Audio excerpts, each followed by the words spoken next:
ওকে, তো এখন হচ্ছে আমরা আরেকটা টপিকসে যাচ্ছি, সেটা হচ্ছে পজিশন। ঠিক আছে, পজিশন মানে হচ্ছে আমরা কি বুঝি, অবস্থান। তো এখানেও ঠিক একই কথা, এটা হচ্ছে অবস্থান। তো পজিশন হচ্ছে 4 ধরনের হয়: স্ট্যাটিক হয়, রিলেটিভ হয়, ফিক্সড হয়, অ্যাবসলিউট হয়। ঠিক আছে, তো আমি স্ট্যাটিকটা হচ্ছে ডিফল্ট। আমি যখন কোথাও পজিশন ডিক্লেয়ার করবো না, পজিশন জিনিসটা লিখবো না, তখন যে পজিশন থাকে, যেটা থাকে, সেটা কিভাবে শো করাবেন সেটা আমি আগে ক্লাসে দেখিয়েছি। আপনি একটু দয়া করে আগের ক্লাসগুলো দেখে নেবেন। ঠিক আছে, পুরান টপিকস তো আর এখন এসে প্রতি ক্লাসে রিপিট করা যায় না। গত ক্লাসে আমি কিছু রিপিট করেছি জিনিসটা। তো যাই হোক, আমি যেটা বলছিলাম, তো এখন হচ্ছে পজিশন যে কোনো একটা জিনিসের পজিশনটা কিরকম হবে, জায়গাটা কিরকম হবে, ওইটা দেখানো হচ্ছে পজিশন। তো আমি যখন পজিশন, সবকিছুর তো আমরা পজিশন আর ডিক্লেয়ার করে দিই না, সবকিছু পজিশন আমি ঠিক করে দিই না। তো যখন আমি কোনো কিছু পজিশন দেই না, তখন যে পজিশনটা থাকে, তখন কন্টেন্টটা যে জায়গায় থাকে, সেটা হয় হচ্ছে আপনার স্ট্যাটিক।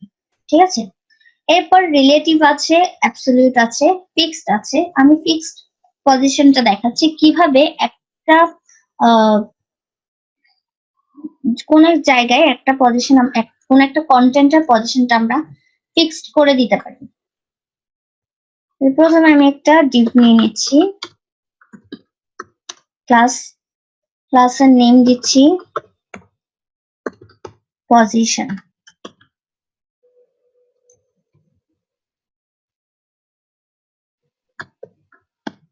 ডিভটা এখানে শেষ করে দিচ্ছি। এই প্যারাগ্রাফটা আমি আবার কপি করে নিচ্ছি, নিচে আমি একটা প্যারাগ্রাফ লিখবো।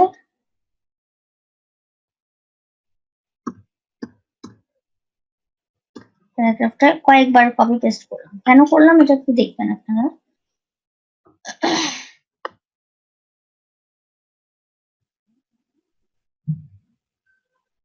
ওকে, এখন আমি চলে যাচ্ছি ওই পজিশনের আন্ডারে কাজ করার জন্য। পজিশন ডট পজিশন, যেহেতু ক্লাস নেই, তো আমি এখানে পজিশন দিব হচ্ছে, প্রথম হচ্ছে ফিক্সড। ওকে, এরপরে একটা ব্যাকগ্রাউন্ড কালার দিতে পারি।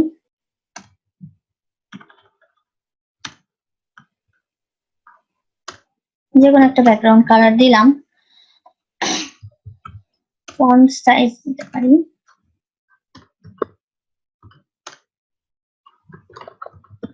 30 পিক্সেল। ফন্ট ফ্যামিলি দিতে পারি কার্সিভ। সেভ করি।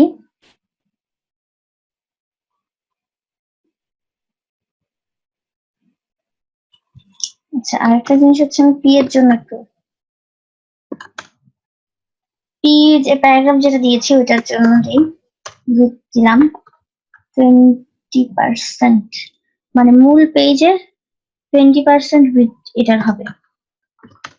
ওকে, তারপরে মার্জিন দিচ্ছি, তারপরে একটা মার্জিন দিতে পারি 50 পিক্সেলের মতো দিই। ফ্লট লেফট, মানে এটা লেফট সাইডে আসবে। সেভ করে নিলাম। ঠিক আছে, এখন দেখি আমি পজিশনটা কি চেঞ্জ হলো।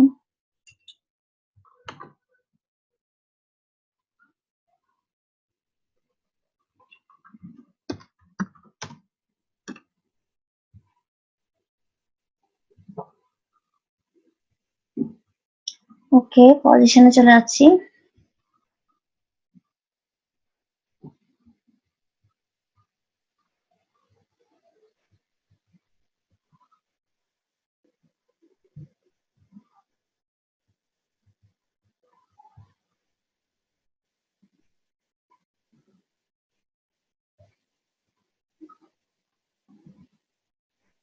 দেখেন, এই লেখাটা কিন্তু এখানে অনেক বড় করে দেখাচ্ছে, আর ওখানে আমি যে লেখাটা দিয়েছিলাম প্যারাগ্রাফের মধ্যে, ওই লেখাটা একদম সাইডে চলে এসছে। এবং দেখেন যখন আমি পেজটা আপ এন্ড ডাউন করছি, পেজটা নিচের দিকে নিচ্ছে, তখন উপরের লেখাটা কিন্তু চেঞ্জ হচ্ছে না, কিন্তু এই যে পাশের লেখাটা কিন্তু কন্টিনিউয়াসলি স্ক্রল হচ্ছে, কিন্তু উপরেরটা কিন্তু ফিক্সড হয়ে আছে। তো আমি এটা ফন্ট সাইজটা যদি নাও দেই, ফন্ট সাইজটা আমি এটা দিলাম না, তো দেখেন এখন আরো ভালো করে বোঝা যাবে। ফন্ট সাইজটা যখন দিলাম না, তখন দেখেন লেখাটা কিন্তু আছে, দুইটা লেখাই কিন্তু আছে, দুইটা কন্টেন্টই আছে।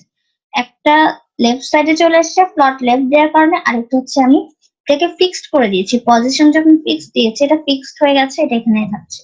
ঠিক আছে, তারপর আমি এটাকে যতই উপরে নিচে স্ক্রল করছি না কেন, প্যারাগ্রাফের যেটা ছিল ওই লেখাটা স্ক্রল হচ্ছে, কিন্তু যেটা ফিক্সড করে রেখেছে ওটা হচ্ছে ফিক্সড করে রাখছে। এটাই হচ্ছে পজিশন ফিক্সড। ঠিক আছে, আর বাকিগুলো আপনারা একটু ট্রাই করবেন, যদি না পারেন সেক্ষেত্রে আমার সাথে ডিসকাস করতে পারেন। ওকে, আমি আরেকটাতে চলে যাচ্ছে হচ্ছে সুডো ক্লাস। সুডো ক্লাস হচ্ছে আমরা এতক্ষণ ক্লাস নেম দিয়েছি, ঠিক আছে, ক্লাসের ভেতরে হচ্ছে ক্লাস, সেটা হচ্ছে সুডো ক্লাস। যখন আমরা কোনো ক্লাসের ভেতরে ক্লাস দিই, যেমন হচ্ছে ধরেন অনেকগুলো প্যারাগ্রাফ থাকলো, তো অনেকগুলো প্যারাগ্রাফের মধ্যে আপনি স্পেসিফিক করবেন কিভাবে কোন প্যারাগ্রাফ কোনটা। তো ধরেন একসাথে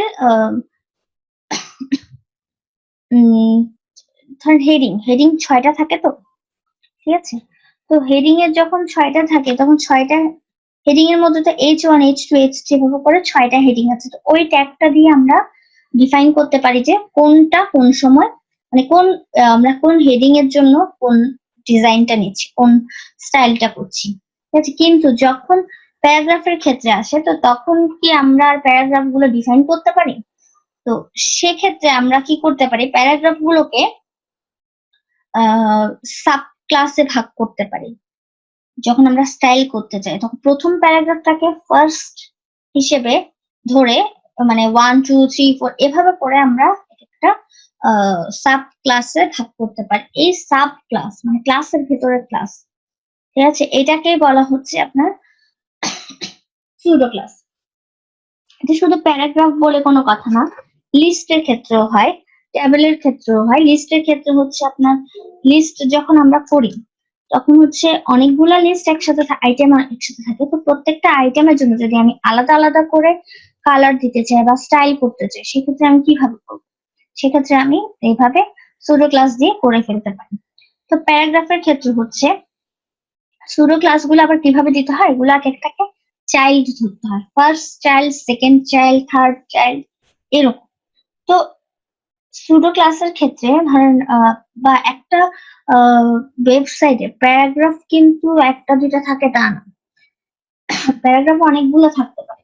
ঠিক আছে, আর তো আমরা এর আগে ছোট ক্লাসে ক্লাস 9 10-এ সমান্তর ধারা, গুণোত্তর ধারা নামে কিছু ধারা পড়েছিলাম। 1+2+3+ ডট ডট ডট থেকে এন পর্যন্ত এন তম সংখ্যার সমষ্টি বা এন তম পদের মান, এভাবে আমরা বের করার কিছু সূত্র পড়েছিলাম। তো এখানে এই সূত্র হবে না, এখানে হচ্ছে ওই এন তম পদটা দরকার হবে।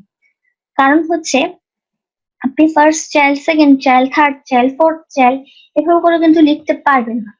তো সেক্ষেত্রে আপনি শুধু ফার্স্ট আর লাস্টটাকে ডিফাইন করতে পারবেন এখানে, আর গুলাকে লিখতে হবে nth চাইল্ড, মানে nতম চাইল্ড ব্র্যাকেটে দিয়ে লিখতে হবে আপনার কততম চাইল্ড। আমি এখানে দেখাচ্ছি আপনাদেরকে জিনিসটা, দেখলে আপনার বেশি ইজি হবে। প্রথমে আমি অনেকগুলো প্যারাগ্রাফ ডিফাইন করছি, সরি।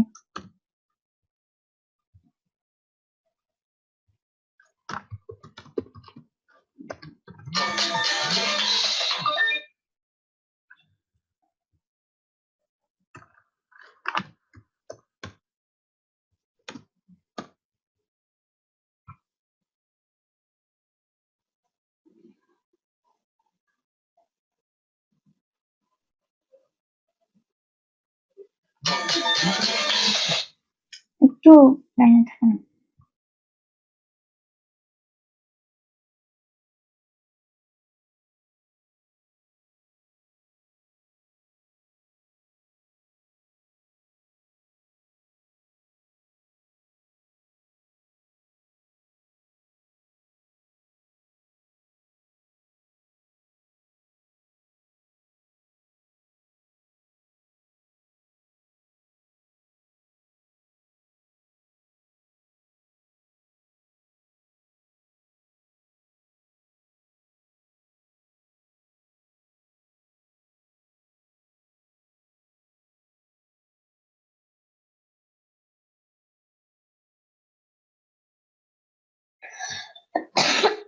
তো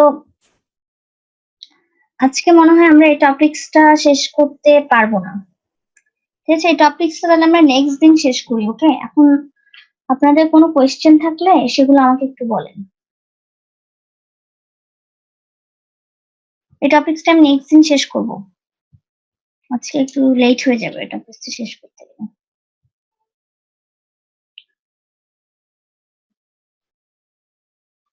হ্যাঁ, আপনাদের এখন যদি কোনো কোয়েশ্চেন থাকে ওটা বলেন।